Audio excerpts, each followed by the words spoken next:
Hey everyone, it's Rachelle with the Art of Love and Money here. And I just wanted to give you a real quick video of the actionable items because you guys, you got to check this out. So, what I have done is gone through as I was reading the book and I pulled together some of the resources that I already have that we use. My husband and I, my husband mostly just benefits from this. I do most of the actual administrative work on this part. But and then I also had some things that I was inspired to do based off of the book specifically. So I wanted to put them all in one place where you guys can get in and edit them, customize them to your needs. So let's go ahead and just get started. I'm just going to click through here. This is downloadable in your newsletter email from, looks like I sent it on September 25th, so last night as I'm recording this. So let's go ahead and get started. So first of all, these are links. So you can get started on the Actionable Items tab and you can click across. These tabs are named the same. So if you go to the conversation cards, you will see different conversation topics. You can print these out and cut them up and keep them kind of in an envelope or just set off to the side, and you guys can use them for your financial dates or maybe a coffee date and just kind of go through and talk about how you feel about money and what's going on in your lives and how you're going to plan things out going forward. So some of the questions might be, whose career will take priority? How do we decide? What criteria will we consider? You know, how will we decide how much money to give, save, and spend? How about how much we'll invest, and how much we'll spend on vehicles, tech toys, vacations, things like that. One of the questions might be, who will take the kids to the doctor, make their appointments, keep their medical records in order? Who's going to take sick days for the kids? Are you going to split that responsibility, or does one of you want to take it over? What is your ideal morning routine? And then this section at the bottom here is meant to be fun. So this was inspired by the book as well. I'm coming up with quippy comebacks. So let's say somebody says to you, like, these girls need a mother. Then you can like decide together, okay, this is kind of what we're going to say. If somebody says that to us, we're going to say they have a mother and she's great. And you should see how she handles the kids at bedtime, you know. So this is just kind of fun. And then what are you going to share? What are you comfortable sharing with other people? That the mortgage is paid off? Nah, maybe not. You know, not unless it's something that we both agree to. Oh, look at here, I've got a typo. That's okay. So there's the conversation cards. Here's a copy of a weekly meal plan. You'll sit down Sunday night, Monday afternoon, whatever. You'll plan out what's going on what days, plan out what you want to have for dinner. You can jot down some shopping list items, chores that you usually do, and then what your weekly priorities are. So here's a sample one, and I've also included a blank plan as well as a sample money date plan, so you can print these out and have some blank ones, and then you'll discuss what are our priorities, what's upcoming that we need to be thinking about, what are some decisions that need to be made. You can assign who's going to research the decisions, talk about your budget, go over your balances, talk about your future goals. You don't have to fill the whole thing out every time you get together for a money date, but it's just a good outline. Your financial accounts, this is a great one. Okay, now we're starting to get real tactical. If you go through and make a listing of all your financial accounts, you're going to have this one spreadsheet and all your information is going to be in it. So everybody's going to be on the same page. It's going to make you so organized. Passwords, same thing. If you want to just make a note of what the password is, or maybe type in a hint. So not the actual password, but a hint. But anyway, you could put the website with a hyperlink in this so that you can easily jump onto the website. Automatic drafts. This is great for your budget. If you have anything that drafts automatically, it's good for everybody to know what drafts and what the draft date is. Manual bill pay. Go ahead and write down anything that does not get automatically paid so that you can keep those on your site as well. This is a sample net worth. My husband and I have been keeping up with this for the last decade or so, and it's really cool to look back and see how far we've come since we started. And so this is a sample. These are not our actual amounts, in case you're concerned about oversharing, but this is a sample. So you would enter in the date, go through all of your accounts and your statements and list out. Then down here it will add, then subtract. So these are functions in the spreadsheet.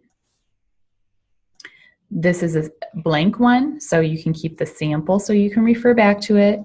And then about every 6 months or every 3 months, whenever you think about getting on there, you can go ahead and just always track it. Anytime you look at it, go ahead and update it so that you can see how you're doing as you go. This is a minimum payoff date. So you've heard of the debt snowball perhaps. Right here, you're going to write down every debt that you have across the board here. And you're going to mark them balance lowest to highest, and then the minimum payment. And you're going to scroll down and see, we make the minimum payment, will be paid off February 2018. Okay, and then if you do the debt snowball, you'll say, okay, what if we increase that by $100? Okay, just $100, and we added this $100 on.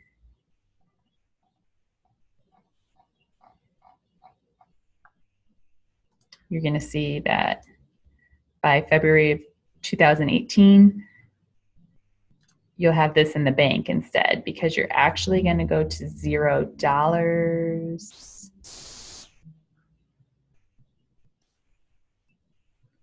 You see this August 2007 from July to or June of 2001. Insurance coverage, same thing, keep you super organized. Any insurance policy that you have, you're going to go ahead and write out. Medical contacts, you can keep these in your binder, you keep them in your file folder, but it's a good way for everybody to get up to date, up to speed on the same page.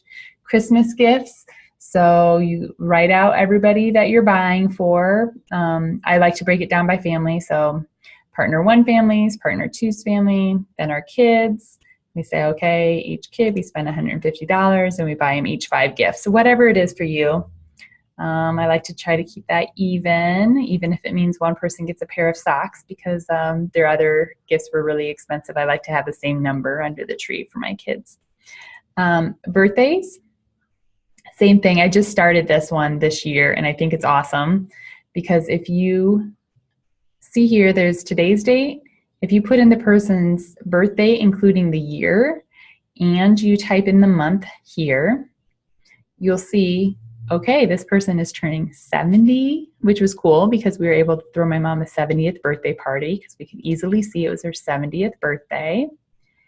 And you can filter these. So let's say, okay, I say August, it's Dad's birthday. When I'm at the store, I need to pick out a birthday card for Dad, or all of the gifts at once. It's kind of a cool thing to do. Okay, and also this kind of keeps you honest. You know, how much are we spending on each person? Are we spending $100 on my parents and $20 on your parents, or not giving your parents anything? Is that what we want to do? Okay, and then this one, what is your time worth? As Farnoosh talks about in the book, if you can pay somebody to do something for the same amount of money it would take you to work somewhere else, it's well worth thinking about paying somebody else to do it so you don't have to. And you can also click on these, and these are links that will take you to different websites where you can get a bid for the work. And then you can also write down here a wish list to hire out. So let's say you would love to hire out laundry. You're going to research here how much that's the cost. Does this cost you more than time? So do you make more than that in that amount of time? And are you going to hire it out, yes or no? And then down here at the bottom, you can actually list who's contracted to hire it out. So if you keep this in your binder, no matter who's taking care of it, you guys can both look it up at any time and see who's being hired out to do what. So that's a cool feature. And then this last tab is super important. It's about salary negotiation. So nobody cares about your money as much as you do. It's time to really take care of coming to your annual performance review prepared. You need to come with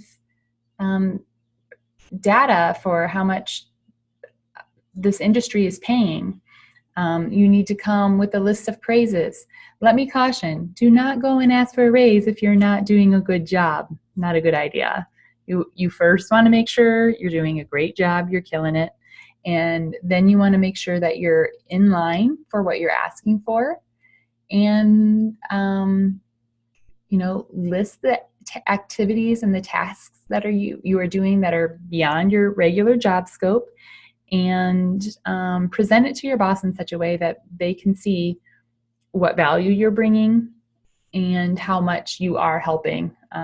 Maybe not something that you toot your own horn every day, but it is important for you to bring it up occasionally because they're only going to pay you what they have to pay you. They're not going to pay you any more. So stay on the ball. If you want to stay at your current job and you don't want to switch, it's important that you ask for a raise when you feel it is merited, because otherwise, you may be missing out on some income. This is a billability chart. You might list out how much you make per hour, how many hours a week you're billable, and then this is the amount of money that that you're bringing to the company every week. So that is information that would be valuable. Obviously, they are not obligated to pay you this whole amount. There's going to be quite a bit left for overhead. So you could ask your human resources for a salary band or a calculation based on what overhead would be. But it's good for you to know this upfront going in for your negotiation. Knowledge is power. And then on the end here is these additional resources. These are linked out. Ramit Sethi has a great salary negotiation. I definitely recommend both of these podcasts from So Money, Ask Farnoosh, and Ask For It. These Ask For It co is Alexandra Dickinson, and she was in both of these episodes. So I included a link to her site. So go out there and make things happen. Let me know how you like this. And really what I would love to know is at the end of the year, if you've been doing these, if you've been updating the spreadsheet as you go, I'd really like to know how this has affected your life in the next year.